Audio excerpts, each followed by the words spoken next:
One-time champion, 6-time All-Star, 4-time All-NBA, 3-time All-NBA first team, 13,153 points, and 2,711 playoff points before age 27, 2-time Olympic gold medalist. The only players with resumes that match up to this are Kobe Bryant, Michael Jordan, LeBron James, Giannis Antetokounmpo, Magic Johnson, Tim Duncan, Kareem Abdul-Jabbar, and Jayson Tatum. And despite the incredible start to his young career, Jayson Tatum has been constantly disrespected, written off, and doubted by the media and fans. He's been consistently good on both sides of the ball and has made the All-NBA first team 3 years in a row and has fixed the parts of his game that were previously criticized, such as some poor shot selection and playmaking. He is constantly torn down for his poor shooting performance in the NBA Finals last season, in which Jaylen Brown would end up taking home the Finals MVP trophy, and the narratives just kept blossoming against the anomaly. Why is everyone so against Jayson Tatum? Do they hate his game? They hate his personality? Hello everyone, I'm Mason, and let's talk about the constant disrespect that Jayson Tatum has been facing and why it needs to stop. Make sure to drop a like, subscribe to the channel if you have not already, and hey, if you do subscribe, guess what? You get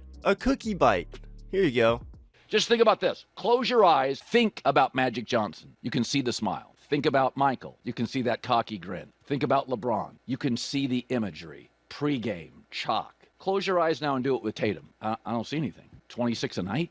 I don't see anything. Is Jayson Tatum really that bad? Well, no, I don't think so. He's a guy that's been consistently on successful Celtics teams, and in a situation where he could have failed and became a draft bust, he grew into one of the superstars of today's game, scoring between 25 and 30 points per game in the last 5 seasons. And well, especially at the beginning of his young career, he was put into kind of tough situation. The Boston Celtics would finish as the 2 seed in the regular season in 2018, just a few games behind the Toronto Raptors, and they would end up having to go against the Cavaliers in the Eastern Conference Finals, and throughout their entire playoff run, Kyrie Irving was out with a knee injury, so it was up to Tatum and Brown and pretty much the rest of the crew to try to carry them through the playoffs, and they were 1 game away from the NBA Finals. A lot of people forget. Unfortunately, they had to go against LeBron, so it did not fare very well for them. Now, when it comes to Tatum, does he have what it takes to be the face of the league? Well, to me at least, I think he checks a lot of the boxes. He's a good defender, he's a good offensive player, he can play make, he can rebound, he can shoot the 3 ball, he can do a lot of things on the basketball court that do require a lot of skill. Some people think he doesn't have the personality for it. I do think part of that is just the social media hate narrative against him just for being in Boston. Now, when it comes to the NBA, they do want to try to chase an American face of the league just to try to push the sport more here in the country where it is played, as obviously you need to start putting fans in those seats in the arenas. Jayson Tatum is a family man, and he loves to dedicate his life outside of basketball to his family. When he is on the court, he's one of the best players in today's NBA, and even if he's not exactly the best player in today's NBA, he's still a certified top 10 player and possibly a little higher than that even. Part of the criticism that Jayson Tatum is facing is due to not having a lot of signature playoff moments, as some people say, and that he really doesn't carry the team, and especially after the finals, they've kind of written off any good games that he has had. For example, he still holds the record for most points in a Game 7 of a playoff game. He had 51 against the Sixers back in 2023. But to really be the face of the NBA, what does Jayson Tatum mean to the Celtics and to the rest of the league? Well, to the Celtics, he is obviously their #1 guy. While Jaylen Brown may be a very good basketball player, Jayson Tatum is still better than him, even if it's only by a small margin. Whatever you want to look at it as, he's still better. Jayson Tatum is their most important piece on the team. He can score from anywhere, he can facilitate. We saw in the NBA Finals that when his shot wasn't falling, he was driving, making the defense collapse, and getting so many shooters open out in the corners. And that's one thing that has been harshly criticized about his game that he has managed to fix. Now, to the rest of the league, a lot of people don't look at him nearly the same way. They look at him as a guy that only benefits from being on an insanely good team with multiple guys that either are all-stars or could be all-stars, and they just see it as him being put into a perfect situation, which honestly, that's an understandable criticism. Which for Tatum, for him to go out in the finals and have a bad series, that was probably the worst thing that could have happened for his legacy. The best thing would have been for him to go and average like 32 points a game in that final series and just put the Mavericks to sleep, but unfortunately it just did not work that way. Now, arguably the biggest criticism is that Jayson Tatum is not nearly as dominant and good as some of these other guys were that were the face of the league. We had Jordan, we had Kobe, we had LeBron. All these guys are cemented as easily some of the greatest players of all time, and they were dominant, and especially in their peaks, they were on top of the world and the best player in the league. And that was just a combination with being a likable personality. Well, Jayson Tatum, even if he does have the personality, personality, he's not nearly as dominant as some of these other guys. When you look at Jayson Tatum's stats on the season, he's averaging 27 points, 9 rebounds, and 6 assists, but his shooting splits are 45.5% from the field and 35.5% from 3. If he would be slightly more efficient, get his shooting splits up to like 48, 49% from the field and 39% from 3, well then he would be looked at a lot differently also, because his shot selection is something that's always been a problem. He's averaging 10 attempts from 3 per game and he's shooting 35.5%. That's not bad at all, but part of it is I do believe that his counting stats are part of the thing that holds him back from being face of the league also, because you look at the MVP race, he just passed Giannis to go up to number 3, but if he was averaging closer to 30 points a game along with those 9 rebounds, 6 assists, and he could possibly start to sneak into the top 2 if the Celtics were a little bit better record-wise. And while as of right now the Celtics are 45-18 on the season, the second record in the East and the third best record in the NBA, which is very, very good, don't get me wrong, but they have not been playing quite as good as they were last year at this point. As of last year at this exact time of the season, 63 games in, they were 49-14, ending the season with 64 wins, the best record in the NBA, and this year it does not look like they will be doing the same. But for Tatum to really change this reputation, I think he needs to go out there and have a very good playoff run, not just in the first round, second round. If they do go back to the finals, have a very good time scoring in the finals, average a good 30 points. No matter the efficiency, I think if they win and he's averaging like a cool 30, 32 points, even if he's shooting like 40% from the field, I think that still does a lot for him. Now, Jayson Tatum, we've seen that being on such a good team has also helped him learn how to play more playoff basketball and has helped him grow as a player. We can also see that it's going to help him have some very good all-time potential. See his resume as of right now that we've already listed at the beginning of the video. I think going forward, if the Celtics win another 2 or 3 championships, that puts him in some pretty good all-time talks. And I think if he can snag an MVP in there, that would definitely help him as well. All-time potential is something that's hard to gauge with a lot of players because you don't know how much they're going to win, how successful they're going to be, if they're going to stay healthy, if they're going to win awards, all that kind of thing. But I think Jayson Tatum being in the situation he's in, we can kind of gauge that he has the potential to go and win multiple championships, along with possibly snag an MVP award in there somewhere, whether it's in the next year or 2 or even a couple years down the line. He has the potential to do that if he keeps flourishing and growing as a player. He has the possibility to get his way into the top 15, depending on his individual accolades, even if the Celtics win a good 3 or 4 championships. If he goes out there and dominates as the #1 guy in multiple playoff runs, it'll be hard to knock him at all. And what we've seen of Jayson Tatum's game has been nothing short of amazing, because he is one of the guys that down the stretch of a game can make you some very, very difficult shots, and he can find his way to get to the rim and finish a tough shot over anybody. Now, I think for Jayson Tatum to slowly break out of this mold of everyone talking down on him, he is going to have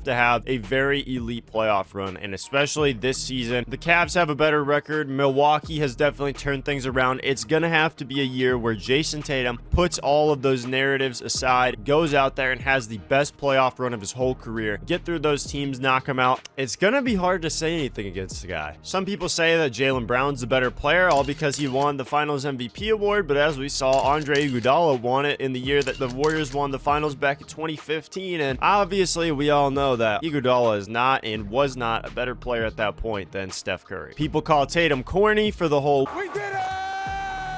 and some people just think he's auralist, which just goes to show that when people start going beyond basketball to try to find their opinions of a basketball player, usually that means they don't have enough negative to say about your game, which again, that is a very good thing for Jayson Tatum. As Tatum said himself, if you were to take his accomplishments away from the name and just list them out, he said, if this is what player A accomplished at 26, people would talk about me a lot differently. I honestly agree 100%, because when people try to look at what he's done, they try to discount everything he's done, take it with a grain of salt, and say, oh, well, he only won the finals because the teams were injured. We look through the playoffs and they dominated everybody. Not just that, but the Mavs that just kicked the crap out of the Timberwolves in the Western Conference Finals, the Celtics destroyed them as well. And we look at what happened in the Olympics. The guy just didn't get playing time in a couple of games. They said that it was a minutes problem or a math problem. I honestly don't know if it was really that, but also I can kind of see it. They don't think he's as good as he he actually is, and they're really undervaluing him. A guy with a 6'9", 6'10" frame that can play offense and defense, you're not putting him out there in the Olympics, and the US team almost lost to Serbia, and you're not playing him? With all respect to a guy like Derek White, if you're playing him, you can play Jayson Tatum. I do think a big part of it is kind of a Boston Celtics tax, as the league hates when Boston is good. The same way that if you don't like the Lakers, you also are going to hate when the Lakers are good, because it's just one of those things. The big markets, when they're always successful, all you want is for them to be bad so someone else can do something great. And with Jayson Tatum, the Celtics are back at the top of the league, how they have been for a good majority of their inception since the league was founded, and he is being hated on for reasons other than his actual game. Now, what I did want to say is I do have a couple criticisms of Tatum as a player. I'm not a Celtics fan, so I can go out and say I do think his shot selection still needs work. I think he still settles way too much. For a guy that's listed at 6'9", to be shooting 10 threes a game is kind of nuts. Whether or not he's a good shooter, I know he can make some really tough contested threes, a sidestep three. I love when he makes them, but as we saw in the finals, there was a couple times the guy would just take way too many of these sidestep contested threes, and I think that's the problem, is he falls in love with that shot. If he were to just get downhill, get to the basket more, and we've seen in the clutch a couple times he'll do that, and instead of forcing threes at times, you'll see him finally get downhill, and then you see, wait a minute, this is a 6'8" guy that's very strong and athletic. Why is he not getting downhill, getting to the basket more? I do really like where his playmaking has gone in terms of being able to facilitate for the offense, especially in the games when his shot's not falling. We saw that in the finals. His shot was not there, so he was getting his teammates very many opportunities. In the finals, he had 2 games where he had double-digit assists, including the last game to close it out, which he finished the game 31 points, 8 rebounds, and 11 assists, which still is a very, very good performance. Aside from his 1 for 7 3-point shooting, he still shot 11 of 24 from the field, which is still pretty good. That's one shot under 50%. And against the Warriors in his 2022 NBA Finals appearance, he averaged only 21.5 points, 7 rebounds, 7 assists, but he averaged 46, almost 46% from 3, which a lot of people do not talk about. He shot just under 37% from the field, which showed that when he was getting to the rim, it wasn't working for him how he was hoping, but that 3-point percentage, for him to be able to shoot 45.5% from 3 is incredible. So if he goes out and does something similar this year, I think that'll help him a lot. Now, he's never really been an efficient guy, but efficiency is just one of the aspects of his game that really needs to change. Overall, what do you think of Jayson Tatum and all the narratives going around about his name, and do you think he can possibly be the face of the NBA? Me personally, I think it's still up for question. I think he does still have quite a bit to prove, but I don't think he's nearly as bad as what people say that he is. He's a very talented player who's able to do a lot on both ends of the court, which we don't see from every player in the league, as some just don't like to play defense and others just can't do what he does on the offensive side, especially with the tough shot creation. So make sure to leave a like and subscribe to the channel if you have not already, and comment deuce if you made it to the end of the video. And as always, I'll see you next time, cuh.